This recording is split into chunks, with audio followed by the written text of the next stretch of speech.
को रूस दौरे पर प्रधानमंत्री नरेंद्र मोदी पहुंच चुके हैं। जो बड़ी खबर, बड़ी जानकारी, उनके विमान की तस्वीरें आपको दिखा रहे हैं। मॉस्को पहुंचे प्रधानमंत्री नरेंद्र मोदी। काफी अहम ये दौरा माना जा रहा है। बहुत कुछ बयां करती हैं और प्रधानमंत्री अब से बस कुछ देर पहले पहुंचे ही हैं मॉस्को एयरपोर्ट पर। वहां की ये तस्वीरें।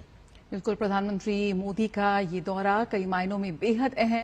प्रधानमंत्री ने कहा अपने जाने से पहले वक्तव्य में कि विभिन्न क्षेत्रीय और वैश्विक मुद्दों पर दृष्टिकोण, जो द्विपक्षीय मुद्दे हैं वो तो हैं, खासतौर पर एनर्जी सिक्योरिटी की अगर खासतौर से बात करें, इस तरीके से। मेरा नाम सफिको है। मैं बहुत खुश हूँ कि हमें श्री नरेंद्र मोदी जी के स्वागत में नृत्य करने के अवसर मिला। आगे जो इंडिया रशिया रिलेशंस हैं वो ड्यूरेबल हैं, लॉन्ग टर्म हैं एंड वो खत्म होने वाले नहीं है उस तरह।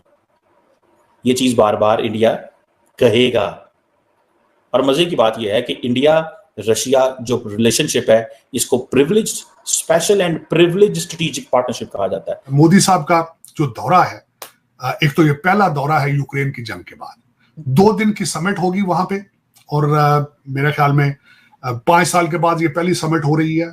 मेरे ख्याल में मेरी अपनी प्रेडिक्शन है कि आने वाले दिनों में फ्यूचर के अंदर इंडिया के रिलेशन बेहतर होंगे। भारत और रूस के जो रिश्ते हैं बहुत पुराने हैं और वेस्ट ने, यानी कि पश्चिमी देशों ने पूरी जान लगा दी है इनको खींचने के लिए।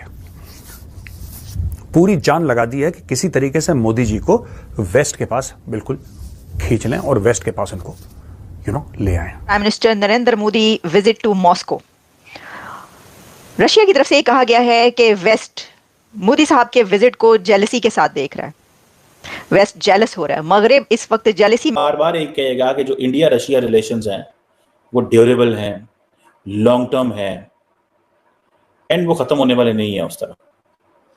ये चीज बार बार इंडिया कहेगा।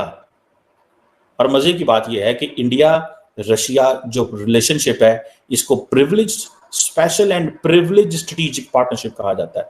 स्पेशल एंड प्रिविलेज्ड ये है कि इसकी हिस्ट्री है और अमेरिका के साथ comprehensive global and strategic partnership है 2023 से अगर शुरू हो। कि सब लोग ये कह रहे हैं मोदी जी का ना सबसे जो हाईलाइट बताई गई है इस विजिट की, हाईलाइट ये बताई गई कि मोदी जी का पुतिन के साथ एक डिनर होगा। ये डिनर कब से हाईलाइट होने लगी यार? ये डिनर कब से हाईलाइट होने लगी कि मोदी जी पुतिन के साथ बैठ के खाना, मोदी जी वैसे इतना खाते हैं खाना, खिचड़ी खा ली कभी ढोकला वोकला, इतना सा खाना खाते हैं। उन्होंने खाना क्या है वहां पे मोदी जी ने? ये दोस्तों इसमें 3 बातें मैं आपको बताता हूं, बड़ी इंटरेस्टिंग है। पहली चीज ये है कि रूस को यह बात पता है, रूस को इस बात से रूस भली भांति परिचित है कि भारत ने डायरेक्टली और इनडायरेक्टली, मैं बोथ डायरेक्टली और इनडायरेक्टली बोल रहा हूं, भारत ने डायरेक्टली और इनडायरेक्टली रूस के लिए पूरी दुनिया से पंगा ले लिया। भारत के ऊपर बहुत प्रेशर है। ये सिर्फ तेल खरीदने तक महदूद नहीं है या सिर्फ S-400 खरीदने तक ये लिमिटेड नहीं है। No, not at all. ये दोस्तों बात, ये कहानी कहीं और जा रही है। ये जो मैटर है ये कहीं और जा रहा है। ठीक है, अब जैसे भारत ने तेल लिया, ठीक है, मना करा, ओके। उस समय यूरोप भी ले रहा था। भारत S-400 भारत पहले से हमने पैसे दे दिए थे भाई, तो पैसे लेंगे ना। हमें क्या पता था यूक्रेन का युद्ध हो रहा है, जब हम पैसे तो हमने पहले दे दिए थे। तो ये बात भी है। लेकिन जब भी रशिया को कंडेम करने वाली बात आई, जब भी ये बात आई कि अब रूस को कंडेम करें, इंडिया ने मना कर दिया। जब भी ऐसी कोई स्विट्जरलैंड टाइप के पीस समिट हुए, उसमें जो सबका एक जॉइंट स्टेटमेंट हुआ, राइट, वो मना कर दिया इंडिया ने साइन करने के लिए। इंडिया ने पब्लिकली यूक्रेन की साइड नहीं ली।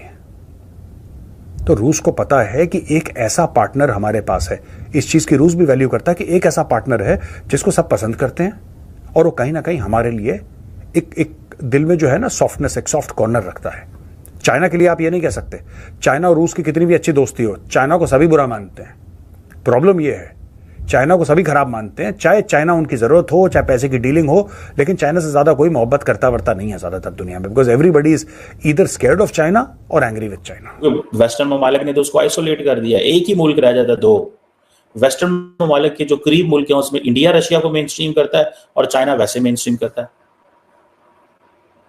सो ये चीजें जो है बेसिकली इंडियंस जो रशिया के करीब आते हैं, they want to make it sure कि ये ना हो कि चाइना और रशिया की दोस्ती इतनी बढ़ जाए कि कल को रशिया चाइनीज साइड पे खड़ा हो जाए। ये चीजें मोदी साहब, ये एंगल है जिसको मोदी साहब कंट्रोल करना चाहते हैं, या ये वो एंगल है जिसको वो समझते हैं कि हमें इसका ध्यान देना है। अगर हमने ध्यान ना दिया तो हमारे लिए मसला होगा। और अमेरिकन को उन्होंने समझ है। सो देखिए, इंडिया वो मुल्क है जिसके जो नेशनल इंटरेस्ट है वो उसके बॉर्डर से बहुत बाहर चला गया।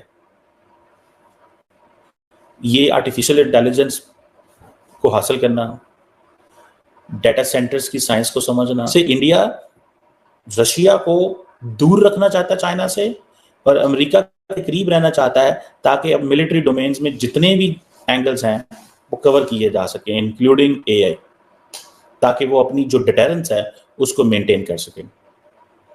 मुझे ऐसा लगता है, और हो सकता है मैं गलत हूं दोस्तों, ये मैं बहुत बड़ी बात कह रहा हूं, लेकिन मुझे ऐसा लगता है कि कहीं ना कहीं मोदी जी पुतिन को समझाने गए हैं और कहीं ना कहीं बाकी दुनिया का मैसेज लेकर गए हैं, क्योंकि पुतिन ने और किसी की सुननी नहीं है।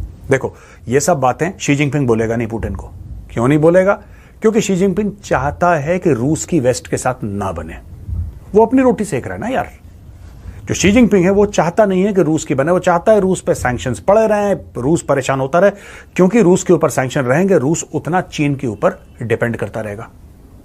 रूस उतना डिपेंड करेगा भाई चीन के ऊपर। जब आप एक रास्ता रोक दोगे किसी का, बंदा दूसरा रास्ता, जिसको परिवार पालना है वो कहीं और से जुगाड़ करेगा ना फिर रोटी कमाने का, राइट। तो दोस्तों, ये एक स्टोरी है। तीसरी बात जो मैं कह रहा हूं बड़ी इंपॉर्टेंट है, दोबारा ध्यान से सुनिएगा। कहीं ना कहीं भारत ये कोशिश कर रहा है कि चाइना से रशिया को डीकपल करा जाए ऐसे, और वो जॉइंट रिलेशनशिप है भाई, इसलिए मैं वर्ड डीकपल यूज कर रहा हूं जिम्मेदारी के साथ। कहीं ना कहीं उनको अलग करा जाए, थोड़ा सा गैप लाया जाए, और पुतिन को यह बात समझाई जाए कि यार आप टेम्परेचर थोड़ा सा कम करो, यूक्रेन को लेके आप हल्का सा टेम्परेचर कम करो। और हेलो दोस्तों, जैसा कि आप देख रहे हैं इस समय प्रधानमंत्री नरेंद्र मोदी जी जो है रूस पहुंच चुके हैं। वहां पे रूस पे जो है उनका भव्य स्वागत हुआ। 45 मिनट का जो भव्य स्वागत हुआ उनका, काफी अच्छा देख के महसूस हुआ कि उन्होंने जो है वहां पे 45 मिनट उनका काफी अच्छा स्वागत हुआ। सबसे बढ़िया हमको ये देखने को मिला कि रूसी जो महिला थी जिन्होंने प्रधानमंत्री मोदी जी का भव्य स्वागत किया और उनका जो है नृत्य प्रस्तुत किया, उसने हिंदी बोलकर उनका स्वागत किया। जी हाँ दोस्तों, काफी अच्छा उनका स्वागत हुआ। वहाँ के प्रधानमंत्री और राष्ट्रपति और वहाँ के मंत्रियों ने उनका खुद एयरपोर्ट पे आके स्वागत किया। जी हाँ, इसके बारे में अगर आप सभी लोगों को यह वीडियो पसंद आए तो कृपया करके इसको ज़्यादा से ज़्यादा लाइक से सब्सक्राइब करें। मिलते हैं फिर ऐसे ही अगले वीडियो में, तब तक के लिए जय हिंद, जय भारत, जय माता दी।